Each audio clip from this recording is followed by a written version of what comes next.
شروع اللہ کا نام لے کر جو بڑا مہربان نہایت رحم والا ہے۔ ان فرشتوں کی قسم جو ڈوب کر کافروں کی جان کھینچ لیتے ہیں، اور ان کی جو مومنوں کی جان آسانی سے نکالتے ہیں، اور ان کی جو تیرتے ہوئے جاتے ہیں پھر لپک کر آگے بڑھتے ہیں۔ پھر دنیا کے کاموں کا انتظام کرتے ہیں کہ وہ دن آ کر رہے گا جس دن وہ زلزلہ آئے گا، پھر اس کے پیچھے اور زلزلہ آئے گا۔ اس دن لوگوں کے دل خوف زدہ ہوں گے اور آنکھیں جھکی ہوئی۔ کافر کہتے ہیں کیا ہم الٹے پاؤں پھر لوٹیں گے؟ بھلا جب ہم کھوکھلی ہڈیاں ہو جائیں گے تو پھر زندہ کیے جائیں گے؟ کہتے ہیں کہ یہ لوٹنا تو سراسر نقصان کا لوٹنا ہوگا۔ تو بس وہ ایک ڈانٹ ہوگی، اس وقت وہ سب میدان حشر میں آ جمع ہوں گے۔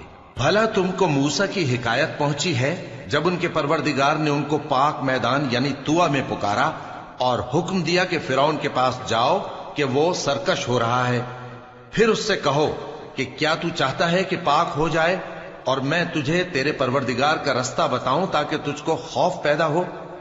غرض انہوں نے اس کو بہت بڑی نشانی دکھائی مگر اس نے جھٹلایا اور نہ مانا۔ پھر لوٹ گیا اور تدبیریں کرنے لگا، سو اس نے لوگوں کو اکٹھا کیا، پھر بلند آواز سے بولا، سو کہنے لگا کہ تمہارا سب سے بڑا مالک میں ہوں۔ تو اللہ نے اس کو دنیا اور آخرت دونوں کے عذاب میں پکڑ لیا۔ جو شخص اللہ سے ڈر رکھتا ہے اس کے لیے اس قصے میں عبرت ہے۔ بھلا تمہارا بنانا مشکل ہے یا آسمان کا؟ اللہ نے اس کو بنایا، اس کی چھت کو اونچا کیا، پھر اسے برابر کر دیا، اور اسی نے رات تاریک بنائی اور دن کو دھوپ نکالی، اور اس کے بعد زمین کو پھیلا دیا۔ اسی نے زمین میں سے اس کا پانی نکالا اور چارہ اگایا اور اس پر پہاڑوں کا بوجھ رکھ دیا۔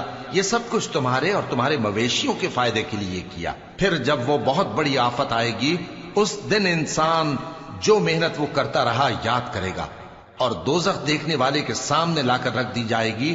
اب جس نے سرکشی کی اور دنیا کی زندگی کو مقدم رکھا تو اس کا ٹھکانہ دوزخ ہی ہے۔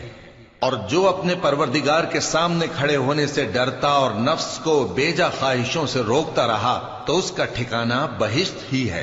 اے پیغمبر صلی اللہ علیہ وآلہ وسلم، لوگ تم سے قیامت کے بارے میں پوچھتے ہیں کہ اس کی آمد کب ہے، سو تم اس کے ذکر کی طرف سے کس فکر میں ہو؟ اس کا منتہا یعنی واقع ہونے کا وقت تمہارے پروردگار ہی کو معلوم ہے۔ جو شخص اس سے ڈر رکھتا ہے تم تو اسی کو ڈر سنانے والے ہو۔ جب وہ اس کو دیکھیں گے تو ایسا خیال کریں گے کہ گویا دنیا میں صرف ایک شام یا ایک صبح رہے۔